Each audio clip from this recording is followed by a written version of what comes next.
Today I'll be speaking about an associate, one who had access to numerous members, as well as high-level guys in the Genovese family. His story is replete with twists and turns, so with no further ado, let's get into it.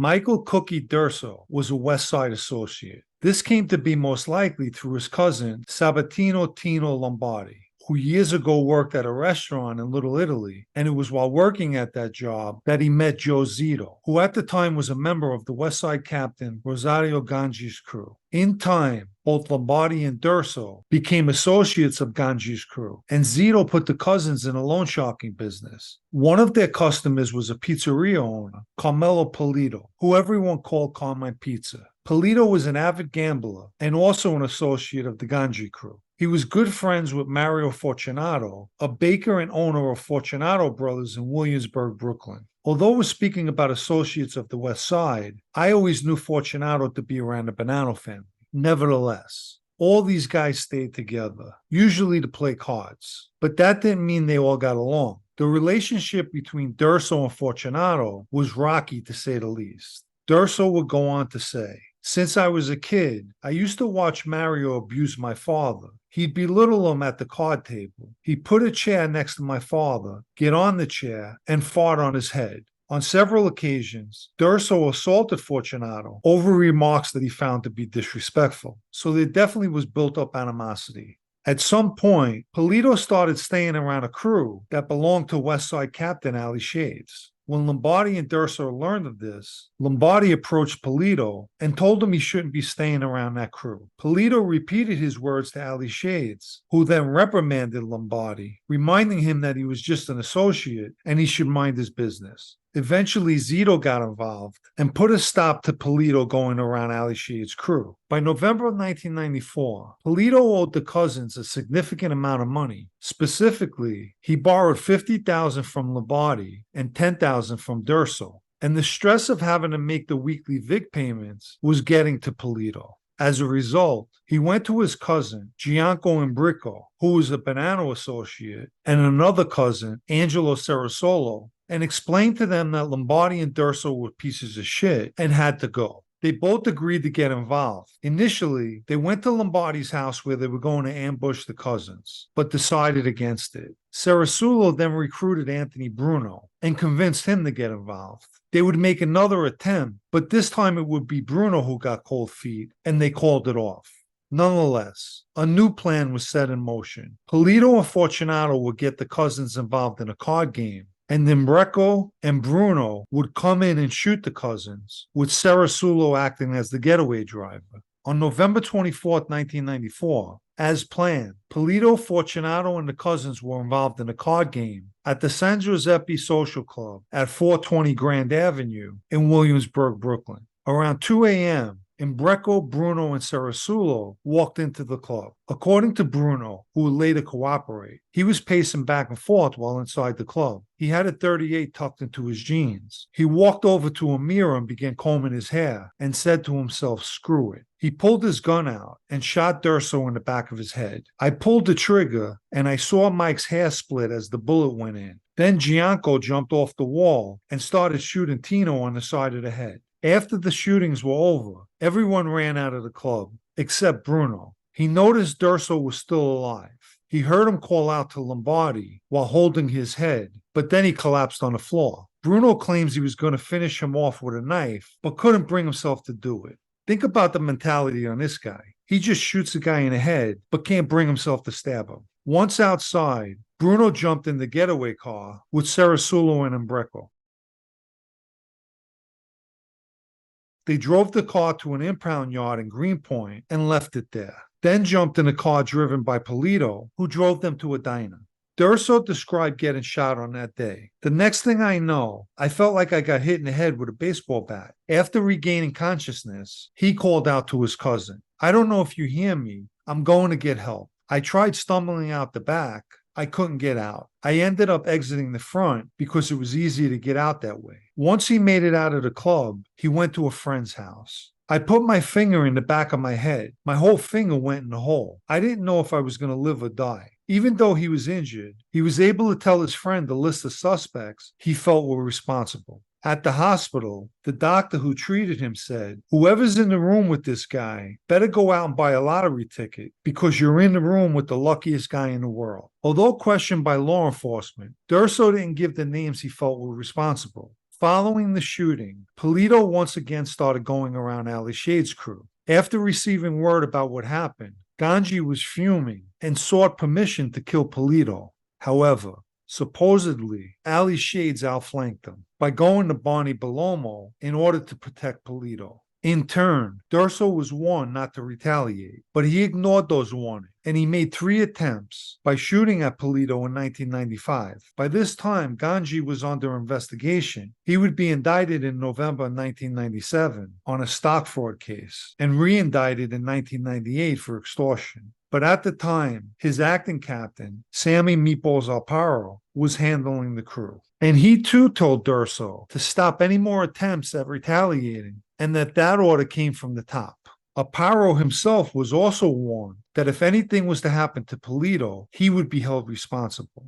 At some point, Polito tried getting himself released to the Lucchese family, but that move was blocked by Alparo. Despite what took place, Polito was still on record with Ganji's crew. In November of 1995, Polito pled guilty to a bank robbery that took place on December 3rd, 1993. So for the time being, Polito was off the street. Durso continued loan sharking and bookmaking, and things took a turn for the worse in 1997. On 2 occasions, Durso placed bets for his customers with a West Side betting office. The guy working the office failed to put those bets in, causing Durso to lose about $50,000. After this happened a second time, Durso gave the guy a beating. Afterwards, his beeper went off. When he called the number back, the guy on the other line was screaming at the top of his lungs, "You can't hit my clerk."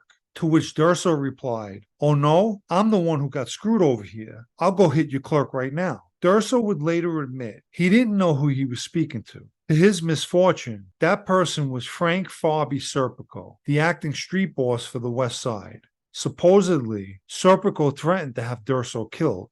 The following is Durso's explanation as to why he began cooperating. "I was disappointed, getting screwed for the money, getting shot in the head once before. I finally had enough. I decided to reach out to the government." In my opinion, was Durso out of order for the way he spoke on the phone? Yes, but he didn't know who he was speaking to. As for Serpico, being in the position of an acting street boss, he needed to put his ego in his back pocket and not look to kill a kid over talking stupid. Let's not forget, this was a kid who took a bullet in the head and kept his mouth shut. Nevertheless, Serpico felt the need to threaten him. As a result of going to speak with the FBI, besides signing a cooperation agreement, they gave Durso a nice Rolex watch, one fitted with a recording device. And with that watch, he recorded an untold amount of wise guys throughout New York City and wore the watch from approximately 1998 to 2001. For instance, he recorded Sammy Meatballs explaining how he pushed for Durso to be straightened out and for Polito to be killed. They wanted to invite Polito to a card game and kill him in the same fashion as Lombardi. During another conversation with West Side Captain Pasquale Patty Falsetti, he told Durso about Chin's son, Andrew, putting in a beef regarding a West Side associate. Whatever the kid says, it comes from him. Falsetti touched his chin. Who's going to challenge that? Guys in that life weren't allowed to say Chin Gigante's name, and instead they would touch their chin. On October 18, 2000, at an Upper East Side restaurant called the Manhattan Cafe, West Side Captain Alan Bawley Longo discussed with Durso the strength of the family. "Don't let anyone tell you we're dead. We're not. Because Vito ain't here no more. Vincent is. We're here," referring to the family's namesake, Vito Genovese, and his successor, Chin Gigante. During that same conversation, Longo told Durso that they were considering using him on a piece of work. If there's a problem, the guys we're going to put together, you'll be one of them. If we ever step out and do something, we go to the guys we can trust and do it. We ain't going to put guys on a line that are going to become rats a day later. 2 quick points. For those of you who may not know, by stepping out, he's referring to hitting someone. I also found Longo's statement surprising because it means that the West Side, coined the Ivy League of the mob, admittingly has either associates or members that they don't trust. A week later, at yet another Upper East Side restaurant, Campagnola, Durso met with West Side member Paulie Slick Genovese, who expressed his opinion on Serpico. He's still there, but he ain't the guy. He never was the guy.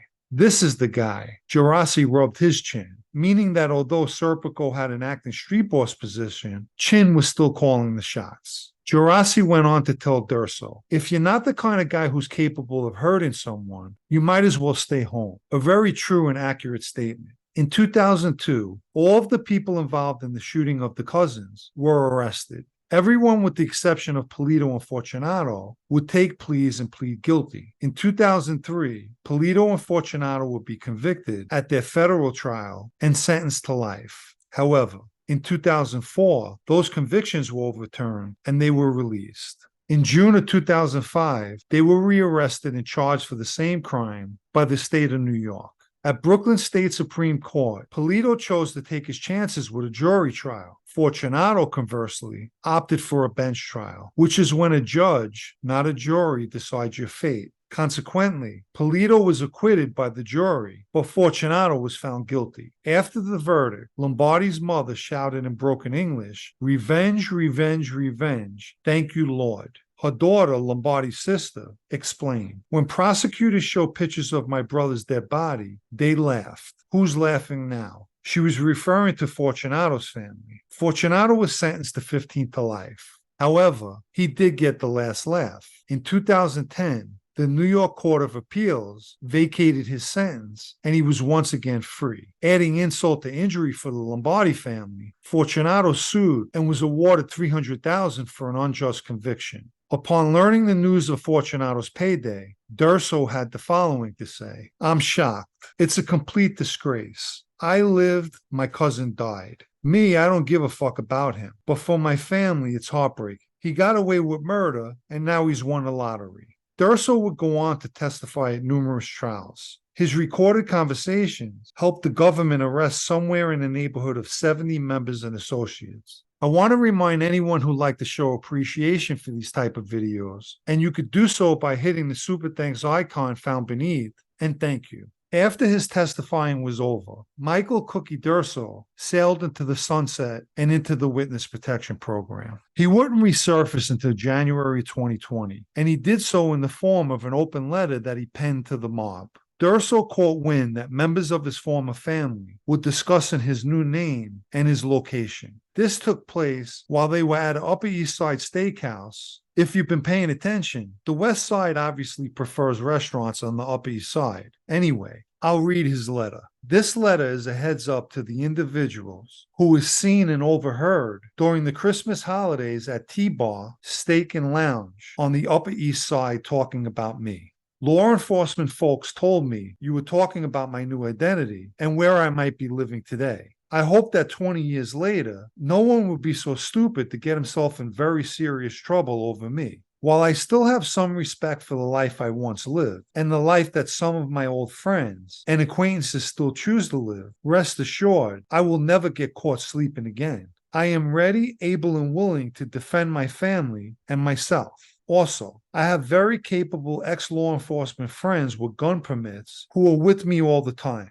And don't forget, there are cameras everywhere today that can track people to and from any location. As you know, I didn't create this mess. I was extremely loyal until my life was in danger for the second time. The people that got in trouble because of me can thank Farby for threatening me on the phone and putting me in that position that led me to cooperating. What boss gets on the phone to actually threaten someone? Did he not expect a response? As a street guy, was I supposed to just let someone I didn't know abuse me? No fucking way. I hate the fact that some of my Bronx friends got caught up in my cooperation. They are legitimate tough guys. They know who they are. If I had been with them before, I believe they would have been by my side the second I got shot and would have helped me get even. I am truly sorry you guys got wrapped up in the investigation. There was only one person who raised a finger to try and help me get revenge when I got shot, and my cousin got killed. Unfortunately, he got 38 years in prison. He was arrested before I cooperated. He was facing the death penalty, and I paid for his capital punishment attorney while I was cooperating. The government didn't need me to convict him. He's speaking about Vito Guzzo. When Sammy Meatballs came to me with tears in his eyes and said, "If I send for you, don't come," I knew that Fabi was going to have me killed. I had no choice but to reach out to the government. Those of you who truly know me know I would have done 100 years for the right people and the right reasons. There could not be a brotherhood without loyalty, but no real man cannot accept being told not to seek retribution when someone shoots you in the head and kills your cousin. I understand why people have to act like tough guys when my name gets brought up. I would do the same if I was in their shoes. But just because I've been respectful and not rubbed anything in your faces, do not think I will go on the defense if I see any of you. I am not running, and I don't need a weapon to protect myself. I'm a black belt in Brazilian Jiu-Jitsu and have been training in mixed martial arts for about 14 years. A bat or a knife won't help you, so you'll have to use a gun. But if you or your bosses feel that getting me is worth risking life in prison, then come find me. Just keep in mind that your bosses will get prosecuted for the murder as well. And rest assured that if I feel my life is threatened, I will be on the offense, not defense. I fear no one and never will. And remember that there's no statute of limitations for the murder of a federal witness. And you'd be surprised to find out how many confidential informants there are in your circle who would love to tell the feds that they heard about a murder plot to kill me. To the gangsters in my neighborhood, if you stop and think, you will realize I left all of you out of my cooperation on purpose. I didn't hurt any of you. I didn't seek you out. I could have started a beef to draw you out, but I didn't want to see anyone from the neighborhood get in trouble whether we were on good terms or not. I bring this up because I still come in and out of the neighborhood every so often. If you see me, do yourself a favor and do not confront me. It may look like I'm alone, but I'm not. Again, I'm respectful, but fear no one. And you might not be happy with the outcome of a confrontation. Everyone should just focus on their families, their well-being, and staying out of jail. Continue to make money the smart way and leave the violence that gets you life in prison alone. For those of you that have money, find ways to keep it. For those of you that don't, find ways to make it without violence. Times are different today. Signed, Cookie.